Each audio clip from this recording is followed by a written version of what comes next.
Global Media Cultures explores the relationship between the media culture and globalization.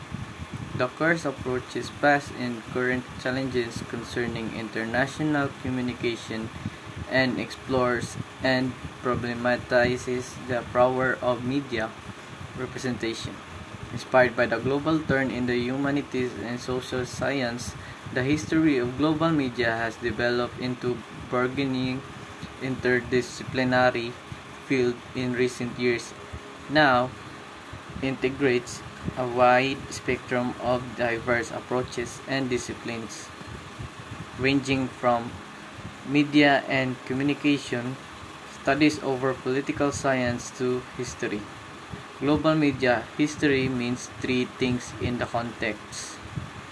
Number one is the history of the media as global connectors and forces of globalization that enabled and promoted transnational flows of news, text, pictures, information, and ideas and lifestyles. Number two, the history of mass media in regions beyond the United States and Europe. Number three, the history of the ways in governments and other historical actors use to media promote cross-national and international connections, messages, and interactions. Analyze how various media drive different forms of global integration. The media plays a major role in globalization. Various media are used for globalization to work all over the world. Media components such as television, internet, computers, and etc. are considered to have a significant influence on globalization. Thus, globalization is impossible to occur without media. Without language, we wouldn't be able to communicate. The printing press preserved knowledge for future use. Electronic media allowed opportunities to spread all over the world. Radio and television is a powerful mass medium in providing accessible information for people. Digital media through phone and computers allow people to access information from around the world. Hi, good afternoon. I am Marvin Marfa. What is the dynamic between local and global cultural productions? Um, Cultures have always been a result of the encounter of local developments with outside influence. Adventurers, traders, and warriors, for example, brought their cultures to the world but were also influenced by what they encountered.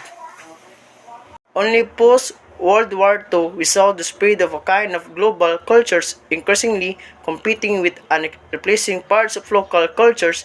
This because initially this influence was embraced and welcomed. Fashions, music, literatures, and the alien way of living was appealing to many and seen as exciting and enriching. Chewing gum, blue jeans, comics, rocks, and all etc. Cultures started to be mainly produced by actively adapting elements from abroad. At the same time, a global layer emerged, the amalgamations of local habits and customs from various places, Reggio and Tabi, were major accelerators of this development. Later came the intern. Then, two factors brought a change of views and directions. First, the real and perceived negative impact of outside influence on local life, such as loss of identity and jobs. Second, politicians that started to emphasize the negative sides of the internationalizations and globalizations on local systems, combined with the human tendencies to largely filter out the negatives of the past and the preference for simple message created a new populist train and cultural tensions between local and global protagonists. The increasing rejections of foreign cultural elements by larger parts of the population drove a rebound of traditional local cultures, but little new local cultural production was occurring. It was the try of a remake. Today, local and global cultural productions are in decline. Thus, the new dynamic globally due to rising fragmentations and locally as a result of the search of what originally was to be there, neglecting that culture is not static but dynamic as it is a product of reflections, necessities, and discoveries. Culturally, today it seems that humanity is going backwards. Furthermore, society is split in those that still embrace and wish to foster global cultural productions and those that aim at reestablishing the past whatever that past has ever been and delivered. What is the role of media in globalization? So today, media has seen a important role playing in enhancing countries and facilitating information by multi forms of media, just like spreading information in news, broadcasts, promotionals in films and music. So the media is a technology that gives an impact through countries by exchanging culture forms and cultural information. So there are media also play important role by facilitating and enriching globalization through flows of information like e-commerce and our numerous flows by international news, promoting news or information, and also broadcasting, filming, and through music itself. So media is a technology that will be playing a specific role that gives a positive and negative feedback by mass media, and the passive feedback is it gives society an important role to know the state of the world or the state of that, giving us a injustice, a oppression, and these things. So that will say that the government will do some adjustments and also some solutions to solve that some specific issue or misleading of information. So like plagiarism, copyright, just like that. So the negative feedback of mass media is on society can lead people some towards crime itself, and also nudity, or what we say it's violence. So it can really give a miscommunication or misinterpret the people's thought or people's point of view. So if me myself is a social media guy, we can say that there are different thoughts that will come up in the social media and television, and also news like what is going on today and what is the trends or new trends that gives us a impact. So the media will come up with a solution that will help a country promoting and giving us some advices and solutions, and also some advertisements that will give us a eye view of their country, or what is their cultures, what is their traditions, and what is their main goal or purpose of their country. So thank you. That's it. I'm Brylle Llanto. Give the pros and cons of media globalization.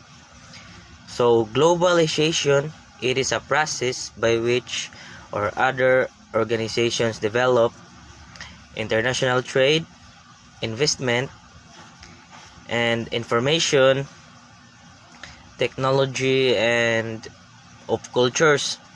So the advantages of globalization is we also, thanks to globalization, people are easily connected with each other. So it improves the communication access because of the spread of technology and innovation.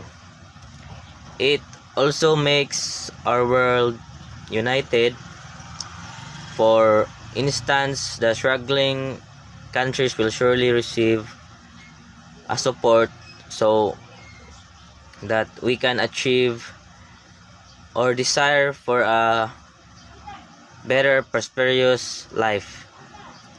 It also offers employment opportunities that is helpful for everyone, and through opportunities it increases the economic growth on development of one country. So the disadvantages of globalization is that globalization affects our environment and also the greenhouses and gases, plastics that invades the marine life, and street pollutions are also some of the effects of globalization. And it is because of the increasing demands of the global consumers. So globalization benefits the wealthy more than the poorer because of the inequality in our society. And even though globalizations can create job and opportunities, it can also cause unemployment, decolonization in developed countries, results in unemployment. Globalization broadens access to goods and services. It's hard to argue with the point that globalization makes more goods and services available to more people, often at lower prices. If you have disposable income and you're buying a product that comes from abroad, so you're benefiting from globalization to some extent. Business owners also benefit by having access to a bigger market for their goods and services. 2. Globalization can lift people out of poverty. The argument that globalization has lifted people in developing countries out of poverty is somewhat controversial because opinions differ as the quantity and quality of the jobs created by globalization, but general wisdom is that globalization has increased job opportunities in capital labor rich countries, also developing countries. So 3. Globalization's increased cultural awareness.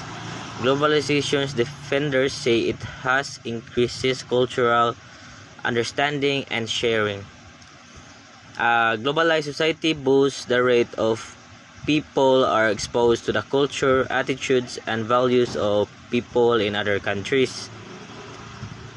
Cons. So 1. Workers can lose jobs to countries with low-cost labor. The first argument against globalization is the one that surfaces more frequently in political discussions about the other trade deals. So competes with less developed countries. It's a big advantage is and access to capital, whereas developed countries big advantage in their cheap labor. So generally speaking about the globalization increases the returns to capital in rich countries like US and decreases the returns to labor in those same countries. So that's the way of saying that low skills job in US can disappear as a result of globalization. Tough technologies plays a big role in this change. The result may be a decrease in the inequality, but countries increase in the inequality within countries. So 2 is about globalization hasn't protected labor. So, environmental or human rights. In the theory of globalizations can be opportunities to spread values and practices like environmentalism and labor rights throughout the world. In practice, the spread has been slow and imperfect. Some argue that globalization has caused a race to the bottom in which companies actively seek the countries with the weakest labor and environmental protections and the lowest wages. And while globalization has increased the flow of goods, services, and capital, there are still plenty of taxes. So meaning is that much of the value added by globalization is not captured and distributed by governments. So 3. Globalizations can contribute to cultural. So in homogeneity, globalizations might be lead to more cultural homogeneity. People as preferences and converged products cannot compete with cheaper multinational ones. So everyone wears jeans, learns in English, and watches. So Hollywood movies may lose precious cultural practices, languages. Some critics of globalizations worry that it's creating a mainstream monoculture while driving and diverse cultures underground. So number 4 is about globalizations empower multinational corporations under criticism leveled at globalizations that has empowered more corporations and expands the governments to all the citizens. So it reduces state sovereignty and citizenship ability to hold their leaders accountable conditions. So in their countries, it's in another reason is the labor environmental protections are harder to enforce. Critics of globalizations would like. Good day everyone, I am Engine Cadet Iverson Ihalad. I am here to discuss about is there globalization without media? Globalization has been the subject of growing corpus of studies in recent years. Globalization is a process that we all counter on a daily basis. Practically, there is no globalization without media, says the Professor Terry Rantanen. Media globalization has aided in both the production and distribution of information according to Dominic. The rate of information output doubles every 8 years. Furthermore, information is being produced at a rate 4 times quicker than it's being consumed. TV, radio, movies, music, the internet, and other kinds of digital media all fall under the umbrella of media globalization. The relationship between globalization and the media, as well as the revolutionary changes brought about by the media in recent years, the main phenomenon underpinning media globalization is the unification of vastly disparate cultures and their integration into one world. Geographical proximity and or cultural ties aided in the many issues between the two countries separated by thousands of kilometers. However, the media draw them closer together by providing venue for them to share their feelings and cultures. Most Americans and Canadians and some European countries were familiar with cable satellite television when it first became available, and it's now available in almost every other country on the planet. Media is involved in a number of significant events that have impact on their outcome, including media markets, audiences, advertisements, financial markets, and education, and other variety of creature industry. So that's all for my report. Thank you and God bless. Globalization facilitates global communication and the spread of cultural perspectives through new media and technological advancement, and some argue that globalization is therefore a tool of cultural imperialism. It is possible to define cultural imperialism as the extension of influence or dominance of one nation's culture over others through the exportation of cultural commodities. However, to wholly understand what cultural imperialism is, one must first define culture and imperialism. Separately, culture is difficult to define, but if one looks to the dictionary definition, it is defined as the distinctive ideas, customs, social behavior, or way of life of a particular nation, society, people, or period. Essentially, culture is something that is shared, learned, or acquired, and constantly evolving and non-static. Imperialism stems from the word empire and is the extending of a country's power and influence through colonization, use of military force or other means. It is the unequal human and territorial relationship based on ideas of superiority and dominance. Cultural imperialism is also closely related to global communication, which can be defined as the communication practice occurring across national borders, social, political, and cultural divides. Similarly to cultural imperialism has multiple definitions. Ultimately, it is the cultural aspect of imperialism. Example: imposing a culture of a superior country over less potent societies. It is one-sided where a dominant culture is imposed by force. In post-colonial discourse, cultural imperialism is seen as the cultural legacy of colonialism and is often attributed to Western hegemony. He argued that media is instrumental in this penetrative process and referred to the idea of the USA exerting cultural influence over the rest of the world, particularly over developing countries. This type of cultural imperialism could be seen in US brand name products like McDonald's and media like Hollywood and Disney. Good day, sir, and good day, everyone. I'm Cadet Padayogdog. So, my topic is media globalization, a form of cultural imperialism. So, globalization facilitates global communication and the spread of cultural perspective through new media and technological advancements.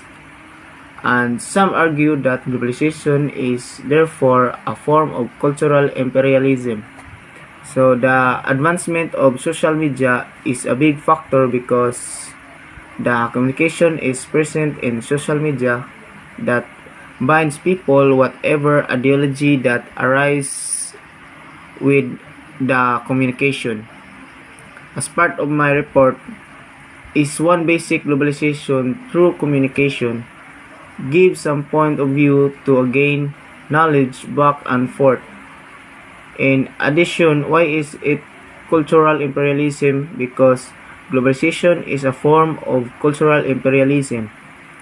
As the media is tied in with the cultural concepts which originate from the financial dealings of dependency.